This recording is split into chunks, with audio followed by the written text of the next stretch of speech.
Et salut à toutes et à tous, bienvenue sur ce 4e épisode de ma série de podcasts en détente. Franchement, très très fier de pouvoir continuer ça. J'y tiens vraiment, je trouve ça très très important pour moi. Surtout qu'on passe de très bons moments, qu'on apprend beaucoup de choses. Et ça, c'est plus important, la vérité.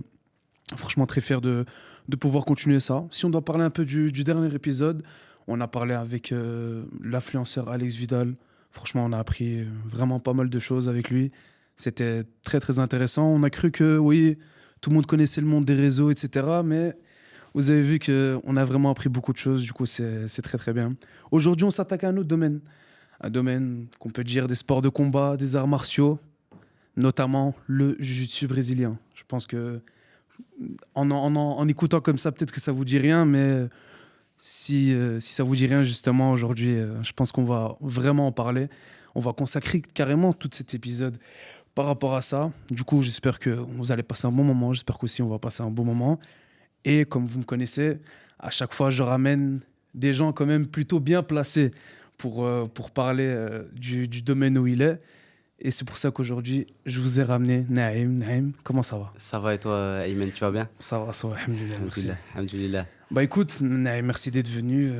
Et Avec plaisir. aujourd'hui, on va parler un peu de ton domaine à toi que tu maîtrises bien. Avant de vraiment commencer, je te propose de tout simplement te présenter aux gens, nom, prénom, âge, qu'est-ce que tu fais, pour les gens qui ne te connaissent pas. Ouais, moi, ce que je fais du jiu-jitsu brésilien. Donc, j'ai 24 ans. J'ai commencé à l'âge de 7-8 ans, mais ça, on va en revenir. Ouais, voilà, c'est ça. J'ai commencé très, très jeune le jiu-jitsu brésilien.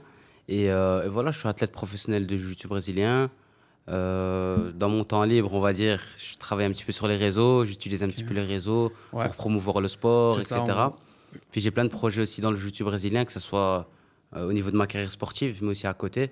Donc voilà, je me définis un peu comme un athlète de jiu-jitsu brésilien, sportif, mais aussi qui est un petit peu entrepreneur. Dans notre tableau. Voilà, parce qu'il faut. On va C'est revenir ça. aussi sur le problème d'argent Ouais, dans le c'est ça. jiu-jitsu, mais il faut se débrouiller. C'est ça, ok. Bah écoute, si tu veux, je te propose de faire ça un peu chronologiquement. Justement, t'en as déjà un peu parlé. J'ai vu un peu sur tes réseaux, etc. J'ai un peu défilé, etc. J'ai vu une première vidéo en 2016, Ah ouais. mars 2016, où tu nous mettais une très belle soumission. Je vois de quelle vidéo tu Tu vois de parles. quelle vidéo Ouais. je parle? Je me suis dit, waouh, direct. Du coup, j'imagine que tu as commencé avant cette vidéo-là non plus. Mais concrètement, à quel âge tu commences? À quel âge tu rentres dans ce domaine-là du jiu-jitsu? Moi, j'ai commencé à l'âge de... Je sais même plus te dire exactement à quel âge, Ouais. mais c'était vers 2007. Ok, 2007, 2008, bon, on va dire 2007.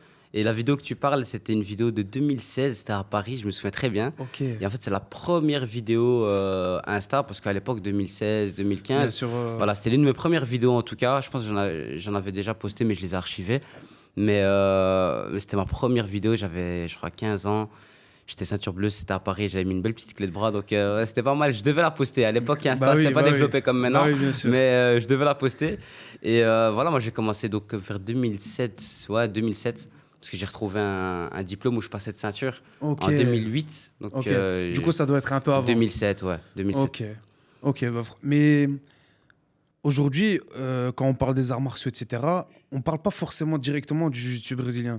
Est-ce que toi, quand tu commences cette discipline-là, est-ce que tu vois directement le jiu-jitsu brésilien, ou alors, par exemple, on va dire que tu passes par des arts martiaux un peu plus connus, je sais pas, par exemple, comme le judo ou un autre truc à côté, et après, tu vois le jiu-jitsu. En Ou fait, alors, vraiment pas. J'ai fait des petits stages de judo. Ouais. En fait, il faut savoir que moi, mes parents, on a eu une éducation où on était très dans le sport. Ok. C'était important, on faisait beaucoup de sport, athlétisme, natation, puis jiu-jitsu brésilien. Donc les semaines, elles étaient fort chargées. Ok. Mais mon père, il a découvert le sport, je t'ai dit, en 2007, c'était pas comme maintenant. Il y Bien avait sûr, même bah les oui. réseaux, c'était pas comme maintenant. Et il a découvert le sport, je sais pas trop comment, je pense qu'il regardait un petit peu le Pride. Et ceux qui dominaient le Pride, c'est l'ancien UFC, pour ceux qui savent pas. Ah, ouais, ok. Ouais, c'est l'ancien UFC. Ok. Et ceux qui gagnaient à chaque fois les combats libres, c'était les gars du jiu-jitsu brésilien. Et ça, je pense que ça a intrigué mon père. Ok. Et un jour, il a essayé, et puis il nous a mis dedans. Mais comme je t'ai dit, c'était une époque, c'était 2007. 2007, quand tu fais du jiu-jitsu brésilien, c'est pas comme maintenant. Maintenant encore ça va parce qu'on a eu des stars comme Khabib, etc. C'est ça, ouais, Ils bien ont sûr. mis des belles soumissions au sol. Bien sûr, Donc ouais. ça remontait un petit peu, ça redorait le blason, on va dire, du jiu-jitsu brésilien. ça. Mais à l'époque, c'était pas comme ça. Moi, je disais que je faisais du jiu-jitsu brésilien. Les gens à l'école, ils rigolaient. Et c'est quoi ça? C'est comme si maintenant tu fais un sport bizarre, sans dénigrer les autres sports. Oui, bien sûr, bien sûr. Mais c'est comme si maintenant tu fais un sport un peu qui sort du. Qui est pas commun. Ben, les gens, ils vont. Enfin, à l'école, on se charrie beaucoup et les gens, ils rigolaient. Et maintenant, ces mêmes personnes-là, ils me demandent où est-ce que je peux m'entraîner. Ça, c'est réel, hein, je te Et promets. ouais, bah oui, forcément. Et donc voilà, il m'a mis dans le sport très jeune, 2007. Ok. Et puis j'ai pas lâché. Et puis le sport, le jiu-jitsu, c'était pas. Je sais pas, j'ai fait un entraînement, je me suis dit, ouais, c'est bon, c'est le sport que je veux faire. Non, ouais. c'est plus au À fur et à force. mesure. Voilà, Ouais, au fur ouais, et à ouais. mesure, au fur et à mesure des entraînements, des compétitions, j'ai commencé à kiffer ça. Ok. Et puis c'était parti. Hein. Ok. Bah, déjà qu'on a introduit un peu le monde du jiu-jitsu brésilien, comme tu l'as dit, il y a des gens qui disaient c'est quoi ça de quoi tu me parles, je te etc. Même si aujourd'hui ça a clairement évolué, je pense qu'il y a encore des gens qui se disent que ça leur parle pas. Ouais, non, c'est vrai. Du coup, est-ce que, par exemple, même pour moi, pour avoir une vraie définition globale et pour les gens qui regardent, est-ce que tu peux nous expliquer en quoi vraiment consiste ce Le sport? jiu-jitsu brésilien. En fait, c'est très très simple. On va prendre le judo comme sport de référence, parce que c'est un sport qui est connu. Les Ouais, gens, c'est ça. ils savent c'est quoi Ouais. le judo, ils savent qu'il n'y a pas de pêche, il n'y a pas de coup de Ouais, poing. ouais. En tout cas, la grande majorité des gens. C'est ça. Donc, le jiu-jitsu brésilien, c'est un sport qui est proche du judo. Ok. Même si tu regardes au niveau de l'histoire, je pense que c'était un sport au début, puis ça c'est. Bref, Ok. on va pas rentrer dans ces choses-là, mais Ça- c'était. En tout cas, c'est fort proche du judo. Ok. Et l'objectif du jiu-jitsu brésilien, c'est. Donc le combat commence debout. L'objectif, c'est d'amener au sol l'adversaire, le contrôler au sol et de le soumettre. Avec Ok. une clé articulaire, ou un étranglement sanguin, ou un étranglement classique. Ok. Donc l'objectif, sans coup de poing, sans coup de pied, il n'y a pas de frappe, c'est que des prises, donc comme au judo. C'est ça. Mais à la différence du judo, c'est que nous, le combat, il va être beaucoup axé au sol. Ok. Le judo, au fur et à mesure des années, c'est devenu fort debout et ils ont fort limité le combat au sol. Nous, c'est le contraire. Le combat, il va se passer principalement au Que au sol. sol. Mais les adversaires, ça je tiens à le préciser, les combattants commencent debout. Ok. Parce qu'on a souvent tendance à croire qu'au jiu-jitsu, on se met directement au sol. Non, le jiu-jitsu, on a des techniques de lutte pour amener au sol. Il y a une étape debout. Voilà, il y a une étape debout. Ouais, ok. Et donc ça, c'est super important. Mais donc, il n'y a pas de pêche, il n'y a pas de coup de poing. L'objectif, c'est vraiment d'amener au sol l'adversaire, de le contrôler au sol et de le soumettre. Ok. Donc voilà. Donc c'est pour ça que si j'aime bien ce sport, c'est qu'il est fort complet. C'est ça. C'est qu'il faut amener au sol. Ensuite, une fois au sol, il faut l'immobiliser au sol et savoir le contrôler. Et c'est pas, il y a vraiment des techniques pour savoir contrôler un adversaire, surtout s'il est plus lourd que vous, vrai. ça va être compliqué. C'est vrai. Et il faut le soumettre. Ok. Mais en parlant justement de la description du sport, euh, que- que- quelles sont les aptitudes ou les compétences qu'il faut avoir? Genre, par exemple, est-ce que c'est un sport qui est très intensif et du coup, il faut avoir une condition physique énorme?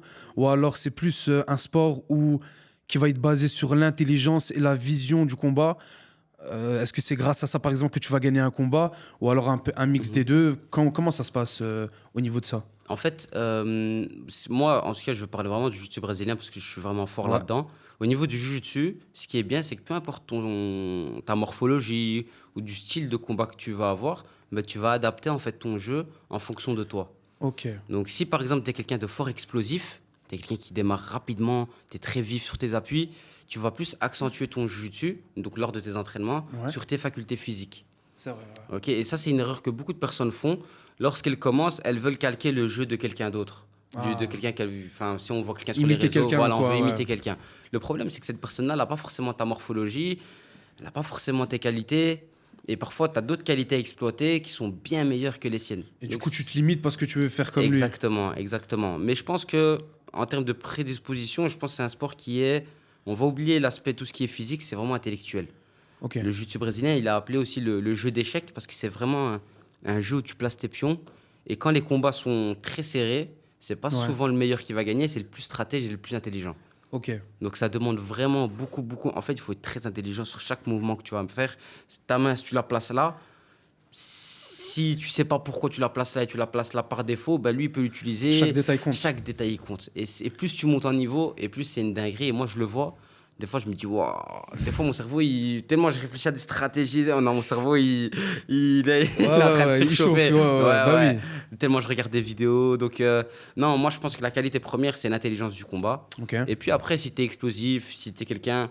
Si on prend les grandes stars du jiu-jitsu brésilien, Mhm. plus du grappling, par exemple, je vais prendre Gordon Ryan, il est Ouais, très ouais. connu. Ouais. Surtout dans le grappling, c'est le numéro 1 actuel en grappling. Ok. Si tu regardes comment il n'est pas très fort physiquement. C'est vrai que tu vas voir son corps, il est fort physiquement, Ouais, mais ouais. il est pas explosif. Il n'est pas forcément plus rapide qu'un autre. Mais il est très intelligent dans le combat et il a aussi une force en isométrie, donc ça l'aide Ok. beaucoup.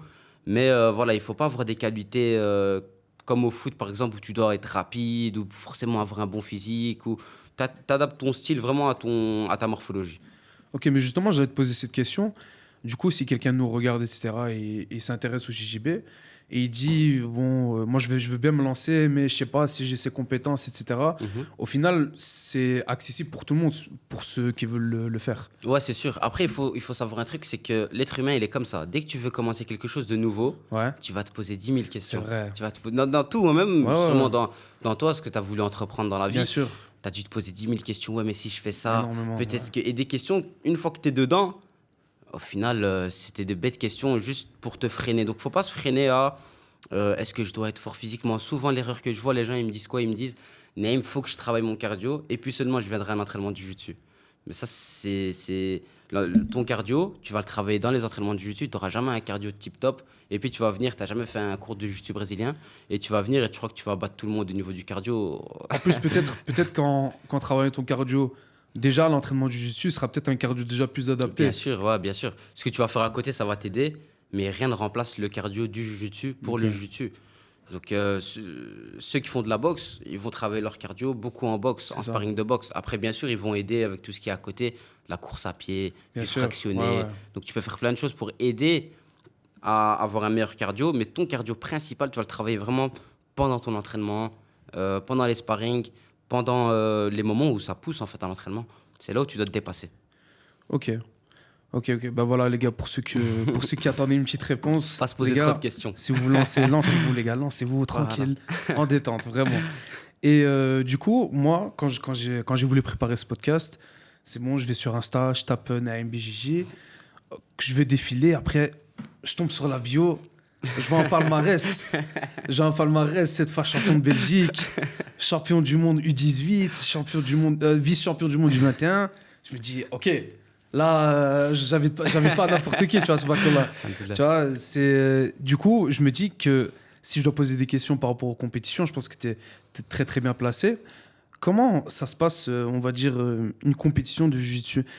Est-ce que par exemple, je sais pas, c'est comme des galas de boxe, ou alors c'est un combat à chaque fois, ou alors il y a plusieurs combats qui se passent en même temps? Et comment on désigne le gagnant? Est-ce que chacun doit combattre un certain nombre de combats, Mhm. ou alors, et après celui qui a le plus gagné gagne? Ouais. Ou alors est-ce que c'est genre en élimination directe, Ok. huitième, quart jusqu'en Mhm. finale? Ah, Comment ça se passe les C'est une bonne compétitions? question. Franchement, on me l'a pas souvent posée. Ouais. C'est une très très bonne question, Merci, vraiment, parce merci. qu'il y a peu de gens qui s'intéressent à comment ça se passe. Non, les compétitions, comment ça se passe? D'abord, je vais expliquer comment on gagne un combat en jiu-jitsu brésilien. Ouais, bien Donc, sûr. j'avais expliqué que l'objectif, c'était d'amener au sol, Ouais. contrôler l'adversaire et le soumettre. Donc, ça, c'est dans le meilleur des cas. Et si tu arrives à reproduire ce schéma-là en combat, tu gagnes ton combat par étranglement ou soumission en Ok. fonction de la soumission que tu as choisie. Ok. Maintenant, il peut arriver que tu vas affronter des adversaires qui n'ont pas forcément, qui vont pas te laisser les soumettre, Bien sûr. qui ont ton niveau. Et donc, ça va être plus compliqué de les soumettre. Maintenant, il y a un système de points pendant le combat Ouais. qui est mis en place. Donc, telle technique, ça va valoir 2 points. Une autre Ok. technique, ça va valoir 3 points. Et donc, tu dois faire en fonction de ça. Je vais expliquer brièvement. Pour avoir 2 points, par exemple, il suffit de renverser l'adversaire. Ok. Donc, admettons, moi, je suis dos au sol. Ouais. Donc, je suis allongé au sol. C'est ça. Si lui, il est sur moi et j'arrive à le renverser Ouais. et à moi finir en haut sur lui, je suis Deux points. récompensé de 2 points. Voilà. Ok. Si lui me renverse, c'est 2-2. Ok. Ok. Donc il y a plein d'autres techniques qui valent d'autres points aussi. Il y a 3 points, 4 points. Mais voilà, c'est comme ça qu'on compte un petit peu le système des points. Donc si au bout des 6 minutes de combat, parce que c'est 6 minutes un combat Ok. en général, Ok, ouais. donc c'est 6 minutes un combat. Si au bout des 6 minutes, il n'y a pas eu de soumission, on va regarder le nombre de points. Et Décision. celui qui a le plus de points, c'est lui qui gagne. Ok. Si maintenant c'est 0-0, c'est à la décision des arbitres. Ok. Et ça, faut pas aller à la décision. Ok. Vaut mieux éviter. Vaut mieux éviter. Il y a plein de gens qui se sont déjà fait voler en combat. Moi aussi, j'ai déjà plein d'amis qui se sont déjà fait voler dans des gros championnats, des championnats du monde, championnats d'Europe, ça peut arriver, hein. Mais tu penses qu'ils se basent sur quoi quand il y a un match nul? En soi, c'est très compliqué. Donc moi, je me mets à leur place. C'est compliqué quand le combat est très serré. C'est ça. Eux, ils ont bien sûr des critères. Celui qui a le plus attaqué, celui qui a le plus été dominant. Ouais, c'est ça que je veux. Mais après, voilà, c'est fort. Voilà, c'est l'arbitre qui décide, l'arbitre central. Et si, par exemple, ton adversaire, c'est un Brésilien, il vient d'une grosse académie, son coach, c'est une star dans le jiu-jitsu brésilien, Ils vont se baser sur ça aussi. ils vont inconsciemment, je pense que ça va aider. Inconsciemment, ouais. je pense que ça va aider, même s'il y a des arbitres qui, inconsciemment, je pense que ça va aider. Si toi, déjà, t'es pas favori Ouais. dans une compétition, t'es pas favori, t'affrontes un Brésilien qui est très très fort. Je dis Brésilien, pas forcément pour Oui, un contre les exemple, quoi. Brésiliens, Ouais, c'est juste un exemple. mais Ouais. parce que c'est le jiu-jitsu brésilien et c'est eux Forcément. les meilleurs dans le domaine. Et en général, on va pas se mentir, c'est eux qui sont favorisés dans les compétitions. Tu vois, Ok. c'est plus, enfin, pas forcément les Brésiliens, c'est plus les grosses équipes. Ok. Tu vois, c'est plus les grosses équipes et souvent elles sont brésiliennes, donc voilà. Mais faut pas aller à la décision. Moi, j'ai déjà perdu plein de fois la décision, des finales, des demi-finales, parfois même avant. Faut pas aller à la décision. Donc tu peux gagner un combat par soumission, par point ou par décision. Ok. Et du coup, la compétition en général, comment ça se passe? Il y a plusieurs combats en même voilà. temps. Non, J'ai zappé carrément, j'ai zappé. T'inquiète, je suis là pour cadrer, t'inquiète. C'est gentil, c'est gentil. Et donc la compétition, comment ça se passe? Là, je vais prendre l'exemple du championnat d'Europe IBJF, le Ouais. plus gros championnat Ok. européen. Tu as 12 tatamis ou 10 tatamis, j'ai un doute. Bref, Ouais, tu as 10 ou 12 tatamis. Ok. Et par exemple, tu vas combattre au tatami 4 et ta catégorie, elle va commencer à 11h. Et donc, tu dois te présenter à 10h, tu fais ta pesée. Et ta caté, elle commence à 11h et tu vas commencer, même pas en 16e, hein, dans les championnats d'Europe, tu vas commencer en tout début du tableau. Ok. Et puis, tu as peut-être 5 combats pour atteindre la finale ou bien pour gagner ta catégorie. Mais tu as 5 combats à faire dans une matinée. Donc, moi, c'est en ceinture marron. Donc, moi, je combats sous 8 minutes. Donc, les ceintures blanches, c'est 5 minutes, le Ok. combat. Ceinture bleue, c'est 6 minutes. Ceinture violette, c'est 7 minutes. Ceinture marron, c'est 8 minutes. Et ceinture noire, c'est 10 minutes, le combat. Ok. Donc, ça monte crescendo. Et quand tu fais 4 combats de 8 minutes en une matinée, quand tu arrives en finale ou en demi, Ah, ouais, j'imagine. tu es fatigué, tu vois. C'est pour ça qu'il faut bien se préparer à l'entraînement, faire beaucoup de sparring, faut se préparer parce que c'est très, très fatigant. Très intense aussi, parce que sur un court temps, tu. C'est t'enchaînes, ça, en une matinée, vraiment, ta caté, elle commence à 10h, midi et demi, tu as tout fini, hein. Tu vas prendre ta médaille et ouais, c'est un truc de ouf. Ok, ok. Mais du coup, tu as un peu déjà aussi parlé d'organisation, etc. Toi, vu que j'ai vu du coup champion du monde U18, du coup forcément quand on est champion du monde, on se confronte aux meilleurs du monde. Et c'est quoi on va dire la référence dans le JJB en termes d'organisation et d'institution? Genre par exemple pour le MMA, c'est l'UFC. UFC, ouais. Par exemple, je sais pas, pour la boxe, WBC, etc. Genre, il y a des organisations, des institutions qui font que, ouais, eux, ils te certifient champion du monde.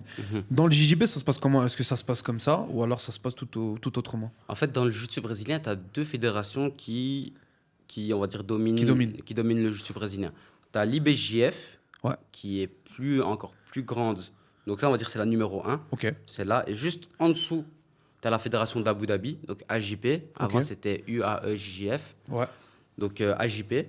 Et ensuite, à côté, en dessous, tu as d'autres fédérations comme la JIF, la GIF. Bref, tu as d'autres fédérations. Ok. Mais les deux plus importantes en jiu-jitsu brésilien, c'est IBJF et la JP.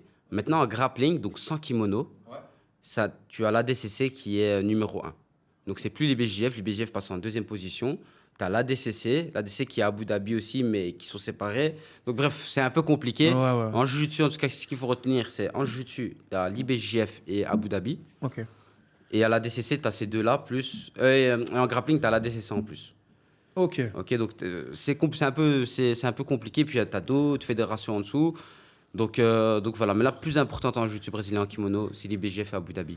Et moi, quand j'ai fait champion du monde U18, c'était à Abu Dhabi. Ok. C'était ma première fois à Abu Dhabi. C'était en 2017, donc j'avais 17 ans, c'était en U18. Et franchement, c'était pas facile. Et puis après, j'ai fait d'autres podiums au championnat d'Europe IBJF, en ceinture violette, en ceinture marron. Donc, moi, j'aime bien combattre dans ces organisations-là parce que c'est les Bah meilleurs. oui, c'est C'est les là où tu meilleurs, affrontes les forcément. meilleurs combattants. Et c'est quoi la fréquence des tournois de Jiu-Jitsu? Mhm. Enfin, qui se passe, par Ouais. exemple? Est-ce que c'est tous les 2 mois, tous les... Tu peux, en fait, ça dépend, hein. Tu peux combattre chaque semaine si tu veux. Il faut Ok, juste qu'il y ait des compétitions à proximité. ok, Mais il y a plusieurs Open qui sont possibles. Tu as l'Open de Paris, Open de Bruxelles, tu as plein de compétitions. Chaque fédération a ses propres compétitions.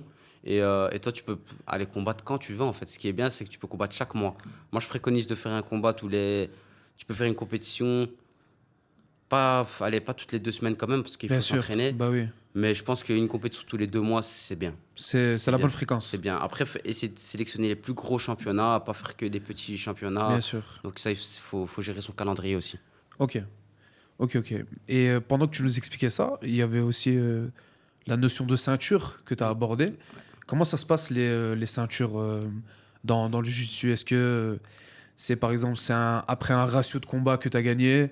Ou alors, je sais pas, est-ce que je sais pas, Il y tu a passes des un examens. examen, Ouais. tu passes un examen devant un jury? Ou alors c'est juste le nombre d'années que tu pratiques ce sport-là, ça? C'est comment les ceintures? Ça dépend aussi beaucoup des académies. Ok. Tu as des clubs, quand je dis académie, c'est vraiment les clubs. Tu as des clubs qui vont mettre en place des examens. Mhm. Tu vois, ils vont mettre en place chaque année des examens, voilà, Ouais. pour avoir telle ceinture, tu dois apprendre telle technique et voilà, tu passes un examen. Ok. Tu as d'autres clubs, et ça, moi, c'est ce que j'ai vu le plus souvent, c'est le coach qui fait un petit peu au feeling, en fonction de toi. Ok. Si toi, par exemple, tu es un compétiteur, tu veux faire de la compétition, ben, le coach, il va prendre en compte beaucoup tes résultats en compétition. Si tu es ceinture blanche et toi, tu es un compétiteur, mais malheureusement, tu fais pas de résultats en compétition, il va te garder un peu plus en ceinture blanche pour que tu puisses bien te développer et puis te passer à la ceinture bleue. Vice-versa, hein, si tu as une ceinture blanche et tu fais que des podiums, tu gagnes tout, tu as fait champion d'Europe en ceinture blanche, ben là, il va te dire, OK, je vais te passer à la ceinture supérieure. Maintenant, si tu n'es pas compétiteur, comment le coach va définir si tu dois passer de ceinture ou pas? Ouais. Ça, encore une fois, ça dépend de chaque coach. Mais il va prendre en compte si tu es là à l'entraînement, si tu arrives à l'heure, si tu es régulier, la cohésion aussi dans le groupe. Ok, ça, il va analyser un petit peu tout ça. Ton niveau à l'entraînement, du coup, le plus important. Ouais. Et puis, au bout d'un moment, au bout d'un certain temps, ben, il va te passer de ceinture. Ok. Donc, c'est vraiment propre à chaque coach. Du coup, ils peuvent ne pas avoir la même signification. C'est Quelqu'un ça, qui va dire exactement. ouais, je suis ceinture bleue, l'autre je suis ceinture Exactement. bleue, mais C'est pas la même chose. comment t'as fait? Exactement. En fait, c'est ça. Et c'est ça que ça crée un gap. Et des fois, il y a des gens, ils pensent qu'ils sont arrivés, enfin, qu'ils ont un niveau de fou, mais ils battent uniquement des ceintures blanches, bleues, mais pas des compétiteurs. Donc, c'est pas la même chose. Un compétiteur, pour moi, il va être meilleur dans son jiu-jitsu qu'un non-compétiteur. Pas parce qu'il fait de la compétition, mais parce que quand il va aller en compétition, il va détecter directement ce qui ne va pas dans son jeu. Donc, s'il avait une mauvaise habitude dans son jeu, ben, en compétition, il va se faire payer cash directement. Il risque même de perdre le combat à cause de cette erreur-là. Et donc, il est obligé de la changer. Ok, donc, il est obligé de s'améliorer. Tandis qu'un non-compétiteur, ben, lui, il est à l'entraînement, tranquille. Il se dit, si je perds mon combat à l'entraînement, ben voilà, c'est pas tellement grave. Et au final, il a raison, c'est pas tellement grave. Donc, il va moins, en tout cas, se remettre en question sur son jeu. C'est pour ça qu'un compétiteur, il aura toujours plus d'avance qu'un non-compétiteur. En tout cas, ça, c'est mon avis. Tu Ok, vois. mais ça veut dire que si on suit tout ce que tu as montré, etc., il peut y avoir des ceintures noires frauduleuses. Genre, c'est pas. Ouais, Tu vois, c'est. ouais, on peut dire, pas frauduleux. Ouais, Allez, c'est pas, frauduleux, ouais, voilà, ouais, je vois ce c'est que tu veux abusé, dire. Ouais, mais ouais. en mode, ils méritent pas des ceintures noires, quoi. Ouais, Ceintures après, faut voir ce qu'on appelle être méritant d'une ceinture noire. noires. Ouais, Tu vois. Et est-ce qu'une ceinture noire, il faut obliger à avoir fait champion du monde pour être ceinture noire? Je pense pas. Je pense que c'est plus Ok. au niveau des connaissances techniques ok. et de la pédagogie de l'humain aussi, c'est important. Mhm. Mais beaucoup la connaissance technique. Et ça, il y a beaucoup parfois de ceintures avancées, que ce soit ceinture marron, noire, qui peuvent se faire déborder à la salle, à l'entraînement. Je vais te donner 2 exemples, tu vas comprendre Ouais, ouais. rapidement.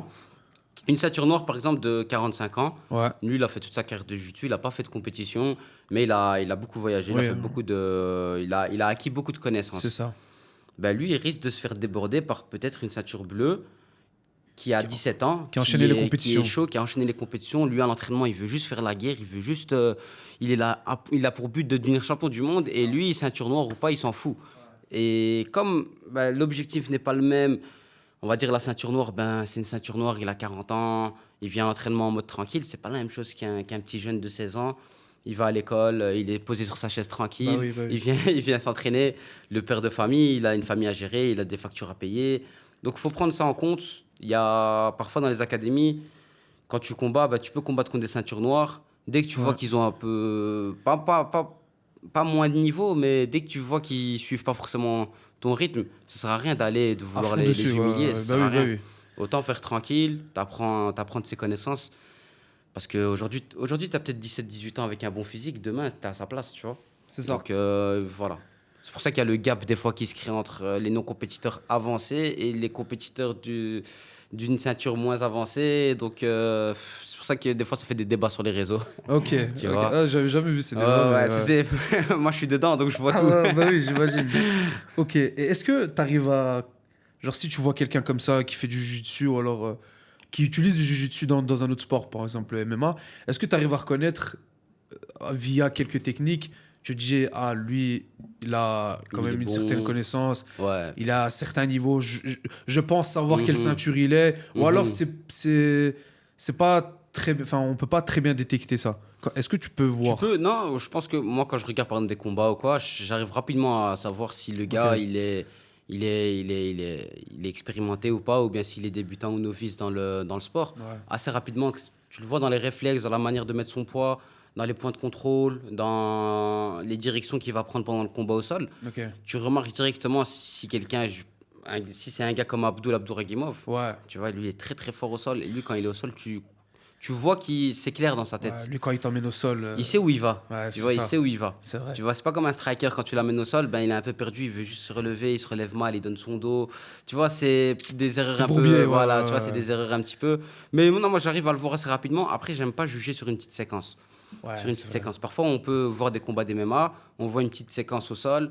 Le gars, il a peut-être fait n'importe quoi sur ce moment-là, mais le gars, il est peut-être très chaud au sol. Tu vois? Donc, il faut toujours juger le niveau d'une personne vraiment. Moi, à titre personnel, je préfère quand j'ai combattu avec cette personne-là, quand j'ai Ok. fait un sparring avec cette personne-là, je sais vraiment déterminer si elle a un bon niveau ou pas. Après, par vidéo, avec des petites séquences par-ci, par-là, n'importe qui peut être fort, n'importe qui peut être nul. Ok, Ouais, ok, ouais, on sait ça tout. dépend du moment et du contexte, en C'est fait. ça, moi je peux te faire un highlight de Pereira avec que des séquences au sol en entraînement Ouais. et tu vas te dire c'est un monstre. C'est ça, alors Tu qu'il vois, montre peu ça alors que maintenant, tu voilà, vois. tu vois, alors que je pense pas qu'il doit être très nul au sol, Non, mais non. c'est pas son C'est pas domaine son de point fort, prédilection. ouais, Ouais, ouais. c'est pas son point fort. Ok. Après, ça reste, il est ceinture noire, hein, Pereira. Ah ouais, Tu vois. c'est vrai, c'est vrai. Après, ça se discute encore, mais bon. Ok, ok. Et je voulais aussi poser une question par rapport aux catégories de poids. Du coup, il y a une Mhm. pesée, etc., comme on peut voir dans d'autres arts martiaux. C'est quoi les catégories de poids, tout simplement, qu'il y a dans le jiu-jitsu? Donc, dans l'IBJF, parce que Ouais, tu as 1 ou 2 kilos qui changent, ouais, mais en général, tu es 64 kilos. ouais, Ensuite 70, donc 70 pour les Français, c'est ça. 77, 82, 88, 94, moins de 100 kilos et plus de 100 kilos. Ok. Donc il y a 6-10 kilos entre chaque caté, donc c'est quand même beaucoup. Et à l'IBJF, donc ce qui est bien, c'est que c'est pesé le jour même du combat. Ça veut dire que les gens, ils n'ont pas le temps de faire un gros cut comme on voit en MMA. Les gens, ils perdent leur poids, ils font leur régime de leur côté, mais le jour du combat, tu dois être au poids. En tout cas, 2 heures avant. Et il y a aussi ce truc de cutting dans le Ouais, il y a JJB, ce truc, il y etc. a ce truc de cutting, mais heureusement, grâce à l'IBJF, on a donc le combat le jour même de la pesée, donc ils ont pas le temps de faire une déshydratation, d'aller dans le sauna, de transpirer, puis de refaire une recharge derrière, parce que le temps est trop limité. Ils ont que 2 heures entre la pesée et le combat. Donc ça, c'est bien. Par contre, à Abu Dhabi, là, c'est pesé la veille en short t-shirt, et donc là, ça change tout. Moi, regarde, à titre personnel, moi, je combats en moins de 76 à l'IBJF. Mais quand c'est la fédération Abu Dhabi, je suis obligé de descendre en 69 kilos. Parce que si je combats, moi je suis à 73 kilos. Si je suis à 73 kilos. Si je combats à 73 kilos à Abu Dhabi en moins de 77, le problème c'est que c'est des gars de 85 Kilo, cuts. ouais, ouais, ouais. Et le jour du combat, ils arrivent à 83, 84, Bien voire sûr. 85. Donc moi j'arrive à 73 kilos, je combats en moins de 77, mais j'affronte un gars qui a 85 kilos. Bah oui, Tu bah vois? oui. Donc C'est malheureusement, je suis obligé de descendre en 69. Et même en 69, je suis pas le plus lourd. ça. Ah ouais? Ouais, je reviens, je fais un rebond, allez, je remonte à 73, 74 parfois 75. Mais t'as des gars qui sont... Tu sens que... C'est pas leur vrai ouais, poids. ouais, ouais, tu sens que c'est pas la même chose. Donc, En 69, ouais, j'aime bien combattre, mais je préfère combattre dans ma caté naturelle qui est 76. Ok. Mais justement, moi, je sais pas combien de débats j'ai eu avec mes potes par rapport à ça quand on voit les combattants, etc.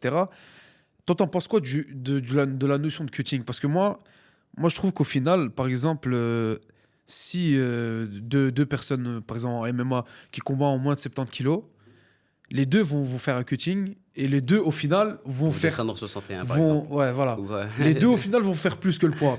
Donc, en fait, moi, je dis pourquoi en fait, tout le monde ne combat pas dans son poids naturel, parce que dans tous les cas, personne n'est au poids demandé C'est le ça. jour du combat. Toi, t'en penses quoi du cutting, Non, la notion du moi, je cutting? suis totalement contre. Et si on sait l'enlever, on l'enlève. Malheureusement, c'est. Parce qu'en fait, les gens, c'est très dangereux pour la santé. Bah oui, c'est ça en plus. En fait, on parle de. Souvent, on voit sur les réseaux où Alex Pereira, il est descendu en 93 kilos et là, il fait 110 kilos. Waouh, incroyable, il a fait un rebond de fou. Mais derrière, quand les athlètes ils ont des problèmes de santé à cause de ça, on en parle très peu. Par exemple, Khabib, il a failli mourir hein, d'un cutting contre Tony Ferguson.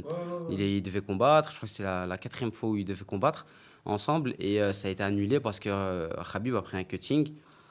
Il allait mourir, il est parti à l'hôpital directement. Il Mais je sais était pas trop si t'as vu, je sais pas si t'as vu aussi, c'était un UFC qui était en mai comme ça. Mhm. Il y a un combattant qui s'appelle William Gomis. Ouais, t'as vu Mais comment il est le jour de la arrivé. pesée, il était. Mais ça, c'est trop. Mais moi, je me suis dit, on l'a perdu celui-là. Ouais, c'est trop. Et t'imagines, il était parti combattre dans cet état-là. Il C'était peut mourir. Hein, impossible. derrière, Bah il oui. prend derrière, c'est pas du jiu-jitsu. Hein, derrière, ça prend Ça ça prend prend des des vraies coups, patates. ça prend des droites. Tu vois, et si ton cerveau est déshydraté, si ton corps il est déshydraté, c'est compliqué. Et c'est très, très, très, très, très dangereux. Moi, le cutting, je le déconseille à 100%. Ouais. À la limite, faites un régime. Ouais, voilà, c'est Voilà, ça. faites un régime pour être à votre poids de forme. Mais une fois que vous êtes à votre poids de forme, évitez les déshydratations, évitez de... Et si vous le faites, encadrez-vous de Ouais. personnes compétentes. Et au pire, si tu dois faire un cutting, si par exemple ça reste du 1 kg ou du 2 kg, Voilà, ouais. À la limite, ça voilà. peut se. Voilà. Voilà, Tu ça vois. peut se contrôler. En fait, il faut limiter le dégât. Exactement, exactement. Ouais, exactement. Si tu fais un cutting d'1 ou 2 kilos, tu peux limiter un petit peu le... C'est pas conseillé, mais voilà, tu limites Ouais, un voilà. petit peu. Mais si tu commences à faire des... Moi, je reçois des messages des fois. Hein. Ouais. Je reçois des messages des gens, c'était fou. Ils me disent, ouais, Naïm, regarde, je dois perdre 10 kilos en 3 jours. Ah, Tu moi, me conseilles quoi? Je suis pas mal, je sais, un frérot. Ah, c'est une dinguerie. Et le gars, il est sérieux. Hein. Et je lui demande c'est quelle compétition. Et j'apprends que c'est une petite compétition, tu vois, en France. Le gars, il est même pas pro, C'est il ça. est même pas amateur. C'est sa première se met déjà en compétition, tu vois. risque. Ouais, Il se met en risque de fou, il se rajoute un stress. Combattez dans votre caté naturel. Dans tous les cas, si vous avez un bon jeu, si vous êtes préparé, si vous avez un bon jiu-jitsu, même si le gars il est plus lourd que vous, au final, c'est dans la tête. Hein. Tout ça, si toi tu vas dans la caté en dessous, enfin, si toi tu te dis, wow, le gars il a fait un cut, il va être plus fort physiquement, ben, dès qu'il va te mettre une première accélération, tu vas te dire, ah ouais, c'est à cause de ça, et puis tu vas tout abandonner. Tu vois, donc c'est beaucoup dans la tête, c'est beaucoup mental. Combat dans ta caté naturelle, tu préserves ta santé, fais un régime si tu veux, cut un petit peu, mais commence à faire des gros cuttings, non, non, non. Ça non, choque c'est- le corps. Ça choque le corps, et moi je le déconseille à 100%. Ok, ok. Bah ça, on est plus ou moins du même Ouais, avis. moi du je coup, déconseille à mort. Hein. tant mieux. Et, mais du coup, toi, vu que là, on rentre vraiment dans la vie de l'athlète, vraiment en immersion, là, par exemple, dans une journée banale, 24 heures, c'est quoi ta routine en général dans une journée normale? Ma routine, je me lève le matin, je vais à l'entraînement direct. J'ai l'entraînement le matin. Ensuite, je rentre, je mange, je fais une sieste si j'ai le temps de faire une sieste. En général, je dois bosser sur plein de petits projets. Donc même, ne serait-ce que juste faire des montages vidéo, tout Ouais, ça, c'est ça prend ça. du temps. Hein, Parce des qu'il y a les montages réseaux aussi, vidéo, ouais. etc. Même des accompagnements avec les élèves, parce que je propose des accompagnements. Et donc, je dois m'occuper d'eux. Et donc, ce temps libre-là, j'utilise pour ça. Et puis, je fais une sieste. Et puis, j'ai mon deuxième entraînement. Donc, je vais donner cours d'abord. Et puis ensuite, soit je fais un deuxième entraînement en moi tout seul en physique, ou bien je combats avec mes élèves, je tourne avec mes élèves. Donc, c'est un deuxième entraînement un peu plus light, un peu plus soft, où je vais plus me concentrer sur les erreurs que j'ai fait le matin. Donc, à l'entraînement du matin, qui est un entraînement professionnel. Là, Ok. là, ça pousse vraiment dur, c'est dur le matin. Le soir, on bosse sur les erreurs. Je suis avec mes élèves, je partage un petit peu avec eux ce que j'ai appris. Je regarde même avec eux si eux, ils peuvent me montrer deux, trois trucs. Parce que Forcément, parfois, ouais. la vision, quand toi, tu es fort dans un jeu, ben, il y a peut-être quelqu'un, il va te dire, ah, mais fais plutôt ça. Tu vois, et toi, peut-être ça t'ouvre un autre. Tu vois, c'est pour ça que je dis, il faut toujours apprendre des gens, il faut jamais penser qu'on est le meilleur. Parce que même un gars, moi, il y a des ceintures bleues, ils m'ont déjà appris des trucs de ouf. Forcément, C'est ouais. c'est parce qu'on apprend de tout le On monde, apprend c'est ça tout qui le est monde. bien, c'est ça qui est bien. Donc voilà, le matin, J'ai entraînement, puis le soir, je donne cours et puis je m'entraîne moi. Donc, Ok. entraînement 2 fois par jour. Du coup, minimum un entraînement pro par jour. Et le deuxième, c'est un entraînement, mais plus léger, plus. Voilà, c'est ça. Ou bien du Ok. physique, avec mon préparateur physique. Ok, ok, c'est bon. Et du coup, là, on avait parlé juste avant bah, du MMA, etc. Parce que le jiu-jitsu est présent aussi dans d'autres sports qui sont assez similaires, mais dans d'autres sports. Et il y a aussi un phénomène qu'on voit, qui est, qu'on voit de plus en plus aussi, c'est ce qu'on appelle des transitions. C'est-à-dire que quelqu'un passe d'un sport de combat à un autre, ou d'un art martial à un autre. Par exemple, de l'anglaise au kickboxing, du kickboxing au MMA, ou parfois de l'anglaise au MMA, du JJB au MMA, tu vois. Toi, t'en penses quoi de ces transitions-là et à ton avis, pourquoi les gens font ça? Peut-être pour des raisons financières, etc. Voilà, pour des raisons de visibilité. Ou peut-être parce que ouais, j'ai fait le tour dans ce sport-là, j'ai envie de découvrir autre chose. Et est-ce que toi, peut-être un jour dans le futur, ça, je dis pas que tu le ferais, mais ça t'intéresserait ou, Je fais une transition. de faire une transition? Et t'en penses quoi aussi Ouais. de cette transition-là? Il y a beaucoup de grands combattants qui ont fait des transitions comme Cédric Cédric Doumbé, Doumbé, ouais. Alex Pereira, Adesanya, Adesanya, plein de plein d'autres, combattants. ouais. Ouais, plein de combattants. Ngannou aussi qui a fait un peu À l'époque, d'anglaise, ouais, ouais. voilà, à l'époque, le MMA, c'était ça. Le MMA, c'était pas un sport, c'était tu venais d'une discipline et le but, c'était de montrer quelle discipline était la meilleure. Ouais, c'est ça. Tu vois, et en fait, au fur et à mesure des années, C'est devenu un sport. c'est devenu un sport complet. Maintenant, tu as des gars comme Saladin Parnasse, Ça, par exemple. ouais. Lui, il a pas commencé avec le JJB ou la boxe anglaise, ou il a commencé avec le MMA. MMA. Et donc maintenant, tu as des combattants qui sont full MMA et ils viennent Ultra pas de, complet. et qui battent des spécialistes du sol, du C'est pied-point. ça. Tu vois, c'est ça qui est Ouais, bien. ouais, ouais. Tu vois, mais pour en revenir à la transition, franchement, moi je pense que les gens ils font ça pour 3 raisons. La première, c'est l'aspect financier. Ouais. Ça, c'est la numéro un. En général, c'est pour l'argent. La deuxième, c'est pour l'aspect notoriété. Les gens qui vont faire une transition MMA, ben, il y a plus de lumière dans le MMA. Donc, si tu veux plus de lumière, ben, tu vas vers la lumière. Et la troisième, c'est pour les personnes qui veulent juste changer. Parce que quand tu as fait une carrière de 20 ans dans un sport, à un moment donné, vas-y, C'est t'as envie de répétitif, changer. quoi. Ouais. C'est, ouais, À ouais. un moment donné, tu as envie de changer de challenge, même pour toi. Parce que c'est pas facile hein, d'aller s'entraîner le matin quand tu as un peu perdu cette flamme. Et je peux comprendre qu'au bout de X années, ben, tu as envie de changer un petit peu d'air, tu as envie de te relancer dans un nouveau challenge. Et je pense aussi, c'est pour ça qu'il y a beaucoup de personnes qui font leur transition. Mais je pense qu'à l'heure actuelle, beaucoup de personnes font leur transition parce que c'est la mode. Hein. C'est maintenant, la hype, elle est dans le MMA. Et c'est pas forcément péjoratif quand je dis que c'est la mode. Hein. C'est là où il faut aller si tu aimes bien les points, si tu aimes bien. Si tu as envie de montrer que, C'est que ça, tu es ouais, le ouais. meilleur à la bagarre, C'est ça, ouais, c'est va vrai. en MMA. Hein, C'est tu vrai. vois. Mais sinon, moi, à titre personnel, faire une transition, on me l'a souvent demandé. Hein, mais j'estime que en grappling et en jiu-jitsu brésilien, il y a encore tellement de choses à apprendre. Ouais. Tu vois, il y a encore tellement. En fait, plus je rentre dedans, tu vois, plus je rentre dedans et plus je me dis, ah ouais, en fait, c'est un truc de fou, c'est une dinguerie. En ce fait, j'ai sport. rien appris là. En fait, Ouais, en fait, j'ai rien appris je vais là. te découvrir. Ouais, Ouais, ouais. ouais. Tu vois, c'est comme si tu montes une montagne, t'es arrivé au sommet, tu crois que t'es Tu arrivé, vois, mais en fait, il y a une autre il y a montagne encore derrière. derrière. Oh, tu te dis, oh, tu te dis, c'est chaud. Tu vois. Ouais, Et donc, ouais. je sais pas, je m'estime pas. Enfin, pourquoi pas, moi, pour la suite, j'aimerais bien faire un petit combat ou deux. Ouais, ouais. Ça, j'aimerais bien ça. Je pense que je vais faire Pour au voir moins. ce que ça fait un peu. Ouais, obligé. Au moins pour avoir. Moi, j'ai toujours voulu avoir un grappling ou un jiu-jitsu brésilien qui est efficace. Ça veut dire que tu vas à la soumission, pas le jiu-jitsu brésilien académique au niveau. Tu vas vraiment chercher les points. Non, un jiu-jitsu efficace. Tu amènes Ouais. au sol, tu prends le dos, tu soumets. Voilà. C'est ça. Tu vois, moi, j'aime bien ce style de jeu-là. Et je me dis en MMA, avec les points ou quoi, ça serait une bonne Ouais. manière d'exprimer mon grappling ou C'est mon ça. jiu-jitsu. Parce qu'en fait, j'imagine quand tu combats contre un mec dans un combat de jiu-jitsu, bah, c'est peut-être beaucoup dans le calcul parce que les deux connaissent très bien le sport. Ouais, ouais. Donc les deux savent ce que l'autre veut faire. Exactement. Par contre, j'imagine si tu combats quelqu'un qui a un autre style différent, là, tu connais ton terrain et tu as de quoi exploiter encore plus et être plus libre. Ouais. Parce que j'imagine que, vu que si la personne n'est pas dans ta discipline de base, elle va pas avoir les mêmes Non, réflexes pas du tout. et elle va pas calculer de la même manière, genre les coups qui vont venir ou les Ouais, soumissions ouais, qui ouais. vont venir. Du coup, ouais, franchement, ouais, je pense que ça peut être Ouais, non, intéressant. et je rebondis sur ce que tu dis parce que c'est intéressant. C'est quand tu combats un gars qui fait du jiu-jitsu brésilien avec toi, tu dois élaborer des stratégies de ouf pour Ouais. arriver à la clé de bras à la fin. Ouais, Tu ouais. vois. Mais quand tu combats par exemple un gars du MMA, le chemin, il est plus facile. Parce qu'il n'a C'est pas les vrai. mêmes réflexes, il n'a pas C'est les mêmes vrai. déplacements, les mêmes mouvements. Mais ça peut aussi te poser des problèmes. Parce que toi, tu as l'habitude qu'un gars, il se déplace d'une manière Lui aussi, différente. il a son terrain. Voilà, tu vois, par exemple, je vais te dire un exemple tout bête. Moi, quand je combat avec des gars du MMA, ça me fait toujours quand je m'entraîne avec eux en grappling sol, et ça me fait toujours bizarre parce que quand tu amènes un gars au sol, Ouais. un gars du jiu-jitsu brésilien au sol, Ouais. lui, il va rester au sol. Parce que lui, il est bien dos au sol. Ça ne pose pas Tu vois, problème. ça peut pas- Ouais, voilà, ouais. le combat, il commence là. Tu Ouais, vois. ouais, c'est vrai. Un gars du MMA, quand tu l'amènes au sol, il veut se relever à fond. C'est le début Ça du veut dire bourbier. que moi, des fois, je me dis, ouh, reste au sol, tu vois. Reste au sol. Non, lui, il veut se relever, tu vois. Ouais, Donc, ton ouais, attaque, ouais. elle est différente, tu C'est vois. vrai. Donc, si le gars, il se relève ou bien il pousse ta tête pour se relever, toi, tu n'as pas l'habitude de ça, tu peux être déboussolé pendant le combat. Tu vois, donc il faut savoir s'adapter à chaque type de combattant. Et comme c'est dit, en fait, l'objectif de chacun n'est pas le même. Un gars du jiu-jitsu, il va rester au sol, un gars du MMA, il va vouloir se relever, il va tout faire pour se relever.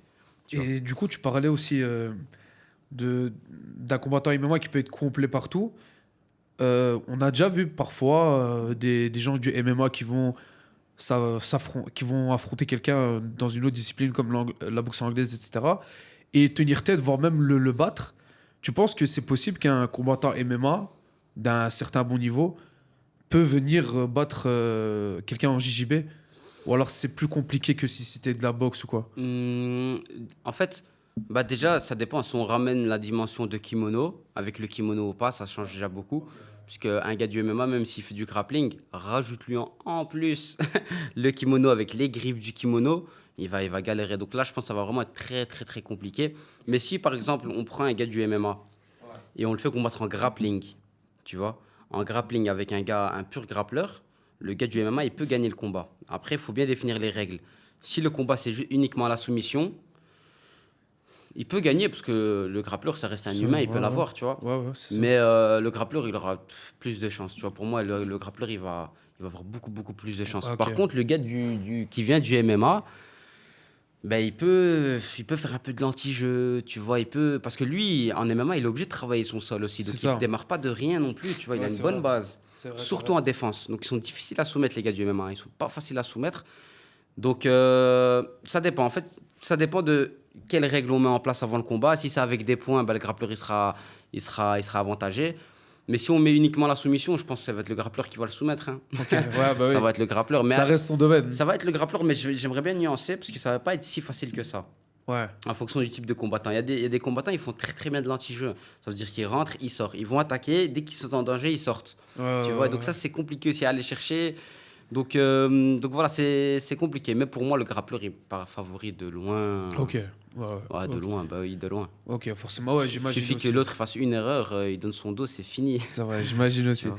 Et du coup, là, je te propose qu'on parle d'un peu l'aspect financier dans le jiu-jitsu brésilien, parce que je pense que ça intéresse aussi beaucoup de gens s'ils veulent se lancer ou alors juste pour Ouais. s'intéresser. Est-ce que quelqu'un qui est, on va dire, à ta place à toi, à ton statut à toi, qui est bien placé dans le jiu-jitsu brésilien, etc., est-ce qu'il peut vivre sa vie que du JJB? Est-ce que c'est possible ou pas? Est-ce qu'il peut largement vivre sa vie ou alors est-ce qu'il peut moyennement vivre sa vie? Comment ça se passe? Je pense allez, on va dire que tu es un combattant, tu fais des gros podiums à l'international, tu peux réussir à un petit peu vivre, survivre, j'ai envie de te dire. Ah, ok, Survivre, ouais, survivre. Parce que, en fait, faut bien comprendre, l'argent que tu vas faire, il va pas venir des compétitions, parce qu'il y a zéro prime à gagner. Quand tu gagnes un championnat, tu gagnes zéro prime. Maintenant, il commence à y avoir des primes Ok. de temps en temps, mais ça reste des 2000 pour une certaine catégorie de combattants. Mais moi, je ne parle pas des ceintures blanches, ceintures bleues. C'est Ok. que uniquement pour les ceintures marron et noires. Ok. Et donc, l'argent que tu vas gagner, ça va être beaucoup de la notoriété que tu vas te créer, puis donner des cours privés, ouvrir ton académie. Ok. Tu vois, donc là, en faisant ce genre de choses-là, tu peux te faire un salaire sans trop de difficultés. Tu vas beaucoup bosser. Hein. Ouais, il Tu faut vas beaucoup bosser. bosser, t'entraîner. Tu vois, c'est difficile. Parce qu'en jiu-jitsu brésilien, il faut savoir que tu n'as pas de grosses primes, J'espère que ça va changer. C'est en train de changer, mais tu n'as pas de grosses primes. Quand tu gagnes un championnat, tu peux gagner le championnat du monde, tu ne vas pas gagner beaucoup. Ouais. Par exemple, en ceinture noire, il faut gagner 10 000, par exemple. Tu vois, 10 000 dollars. Tu vois, c'est rien en vrai quand tu regardes. C'est vrai que c'est une belle somme. Ouais, Quand ouais, tu, non, si mais tu le reçois, tu te mais dis, en ah vrai, ouais. quand tu repenses, c'est rien. Mais c'est rien. Toi, tu t'es entraîné un ça. an, toute l'année. Tu as payé ton entraîneur, ton préparateur physique, tes produits de nutrition, tes déplacements à l'entraînement. Bref, tu as tout payé. On te C'est donne ça. 10 000. Ça rembourse même Ça pas. rembourse même pas, Tu c'est vois, ça vrai. rembourse rien. Donc non, je pense que l'aspect financier, si tu veux vivre du jiu-jitsu à l'heure actuelle, tu es obligé de te mettre un petit peu sur les réseaux, ou bien Ok. forcément, ou bien donner des cours privés, donner des cours, ouvrir ton académie, tu vois. C'est que comme ça. Malheureusement, c'est pas comme au foot, tu vas signer un contrat Ouais, bah professionnel et oui, puis, oui. tu vois, c'est dommage, hein. Ouais, ouais, Mais ouais. en MMA aussi, c'est la galère, hein, faut pas croire, hein. Faut pas croire. En MMA, les gens, ils pensent que tout le monde est bien Bah oui, financièrement, non, non. mais il faut voir les contrats des gars. Les gars, ils gagnent 2000 par combat. Des combattants pro, hein. Ouais, des combattants pro. Ouais, moi, je parle pas Ouais. des amateurs, non. Moi, je parle Oh, des des combattants combattants pro, pro, placés et tout, ouais, ouais. placés. Tu vois, tu regardes ses réseaux, tu te dis, ah ouais, lui, il vit bien. Il vit bien, ouais. Il vit pas comme tu penses. Tu vois. Après, c'est comme ça, c'est le monde actuel. Tu es obligé de, C'est vrai. de faire paraître que c'est comme les rappeurs, ils gagnent pas comme on pense. Tu vois. C'est vrai, c'est vrai. Ils gagnent pas comme on pense. Mais du coup, t'en penses quoi que, genre, justement, enfin, c'est comme, enfin, si je t'entends, c'est possible de vivre du JJB, mais moins facilement. Enfin, t'en penses quoi que c'est moins développé ou peut-être moins mis dans la lumière, mis en avant par rapport à d'autres sports? Est-ce que, par exemple, c'est une question d'ancienneté? Peut-être que le JJB, c'est un sport plus récent, donc ça n'a pas pris son temps de développement, ou alors est-ce que, je sais pas, est-ce que c'est peut-être culturel aussi en vrai? Est-ce que peut-être il y a des pays, il y a des Ouais. pays, des régions où c'est mieux développé, Ouais. c'est plus mis en avant? Mhm. Non, Enfin, en qu'est-ce fait, que t'en penses? je pense qu'ici, hein, moi je parle vraiment d'ici en Belgique, France, c'est compliqué. Après, Ouais, si tu vas de l'autre côté, si tu vas en Asie, si tu vas au Brésil, si tu vas aux États-Unis, bah là, si tu as déjà un certain niveau, bah, tu peux être pris dans une académie, tu vas te payer, je sais pas, 2000 euros. Je sais pas, je dis au hasard, hein, 2000 ok, euros ok, par mois, tu vas assurer tel cours dans la semaine, et voilà, ça va être ton taf. Donc là-bas, c'est ok. fort développé. Ici, malheureusement, c'est pas encore le cas. Tu vois, mais là-bas, de l'autre côté, tu peux. Moi, on m'a déjà proposé hein, d'aller dans une académie à l'étranger. Tu t'occupes de l'académie, tu t'occupes en fait, tu donnes juste cours Ouais, c'est ça. et ils te payent un salaire, ils te payent parfois le logement et ils te donnent même un moyen de transport pour un Ok, véhicule sur ok, place. ouais, ouais. Donc, tu peux être bien. Tu vois. Ok. Moi, je l'ai jamais fait parce que moi, j'ai une carrière sportive Mhm. et finir dans un club où moi je dois m'occuper de d'autres personnes où voilà j'ai pas mes sparring partners donc ça va être difficile pour moi de m'entraîner tu vois Ok, surtout ouais. les propositions que j'ai eues c'était en Asie c'était genre un petit C'est peu loin quand Malaisie même. tu vois Malaisie tout ça Ouais, c'est ouais. tu vois, moi j'ai 24 ans C'est moi on m'a ça. proposé ça j'avais 22 tu vois Ouais. Ah, c'est compliqué. tu vois c'était compliqué non mais il y a moyen de là ça commence à se développer Ok. je pense que bah, maintenant avec l'UFC, il y a Dana White qui a dit qu'il allait faire un truc avec le jiu-jitsu brésilien. Il a signé une grande star, Mikey Musumeci. Ouais, je vois. Ouais. C'est une grande star. Et il a dit qu'il était en train de créer un gros truc pour le jiu-jitsu brésilien. Donc on Pour va voir. révolutionner ça un peu. Voilà, exactement, on va voir. Maintenant, je pense qu'il y aura de plus en plus d'organisations, de galas de jiu-jitsu brésilien. Il y aura plus d'orgas qui vont payer. Et si l'UFC, ben, ils font un gros truc, ben, il y a d'autres orgas Qui vont qui suivre. vont émerger. Ouais, ouais. Donc il y aura de l'argent à la clé, tu vois. Ok, ok. Donc, en tout cas, je pense que c'est en train de bien changer. Ok. C'est en train de bien changer. Franchement, tant mieux. Ok, ok, c'est bien. Et je voulais parler aussi d'un autre arc qui est plus personnel à toi, qui est un peu l'arc des réseaux. J'ai vu que tu streamais sur Twitch. Il y avait aussi du contenu sur YouTube. Bon, Insta, TikTok aussi, il y a du contenu. C'était quoi le but un peu de se lancer un peu sur les réseaux? Est-ce que tu t'aimes la création de contenu, de montrer un peu ce que tu fais, etc. Ou alors c'était le seul but, c'était vraiment de promouvoir le JJB.